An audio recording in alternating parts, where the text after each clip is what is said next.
fantastic?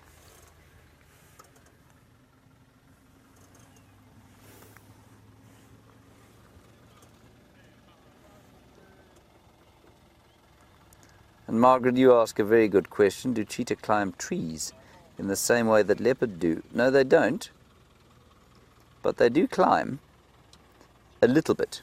So if a tree has got sort of a slope on it, for example, they can run up that, but they don't have the claws in the same way that a leopard has claws. So for example, Dave, yeah, that tree that this cheetah's going past now, look, Dave, on the tree there, just sharpening the claws and marking territory.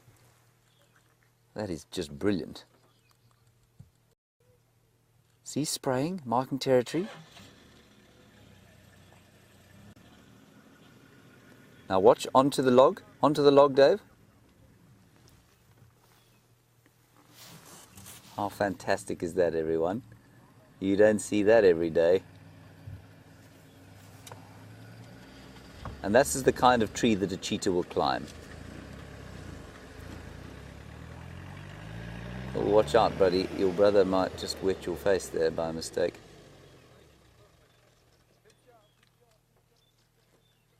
This is just fantastic, eh?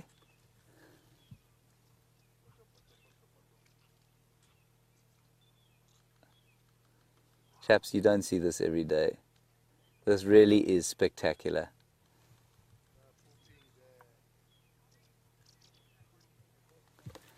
And Anna Marie, you say you want to know if there are any others around here because we see these two males quite a lot. Anna Marie, we've seen tracks of a female, but this is the sort of dominant coalition of the area. Now, by dominant, I don't mean they're not. By dominant, I don't mean dominant like a male lion gets dominant. They're dominant in so much as there aren't any other male cheetah around the place. But they will move, and this territorial marking that they're doing is very much temporary. So they don't often, they won't sort of mark territory in a permanent way in the same way that a lion will. So it's possible that others might come into this area. But these guys are the territorial males.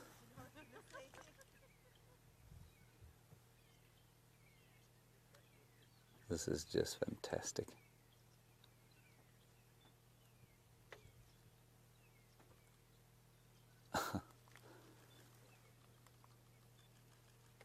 Look, marking territory now. Don't know which one to look at.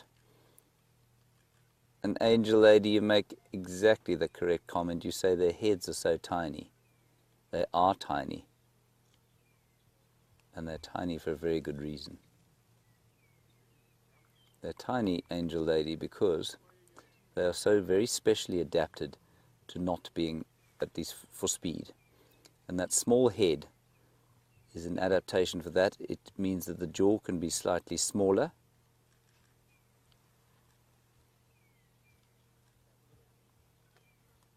And for the jaw to be smaller, it means that they carry less weight, they can be faster.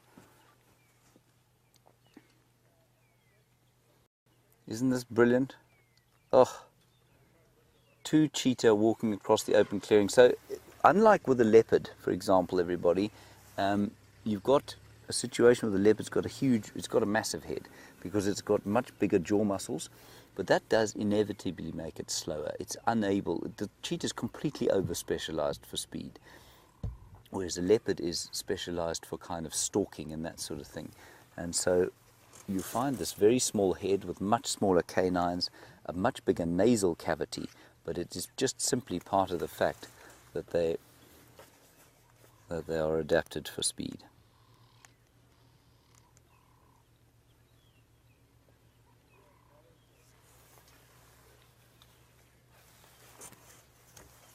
Curious one. I don't know the answer to your question. You want to know if their scent marking smells still like buttered popcorn. I don't know, curious one. I haven't smelt it. We can go back towards those trees just now and have a whiff, if we like.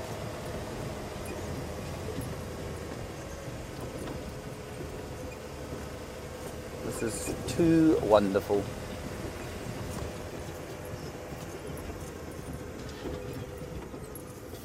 And Zahir, you say you've never seen cheetah marking like that. Well, Zahir, that's not uncommon.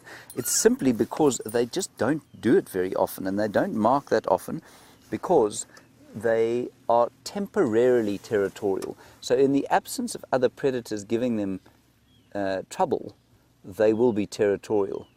But if other predators give them trouble, if there's too much lion pressure, if there's too much leopard pressure or hyena pressure, then you'll find that these cheetah will not mark. Sorry, I'm just going to stop here for a second. I think this might be the best spot.